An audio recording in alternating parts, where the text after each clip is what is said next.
पण लेकरांना हे अवेअरनेसच नाही आहे. त्यांना वाटते मोबाईल फक्त एक मनोरंजनाचं साधन आहे. काहीतरी गेम्स खेळत बसतात, कॉमेडी शोज बघतात, हे करा सर्व कळा, पण प्रत्येक गोष्टीची एक लिमिट असते. पण आजची युवा पिढी ती लिमिट त्यांनी सोडून दिली. फक्त मोबाईलमध्ये तोंड घालून कोणाला तरी मेसेज करत आहे, 10-10 तास त्या मोबाईलमध्ये घुसून आहे. आई बाबासोबत बोलायला त्यांना टाईम नाही. तर मग तसं नका होऊ दे. आणि लेकरांना जितकं तुम्ही ट्राय करू शकता मोबाईलपासून दूर ठेवा.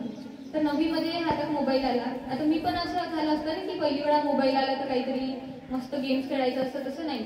लहानपणापासून माहिती होतं की कंडिशन अशी आहे, अभ्यासा व्यतिरिक्त आपल्याकडे दुसरा कोणताही पर्याय नाही. तर मग अभ्यासातच करायचं.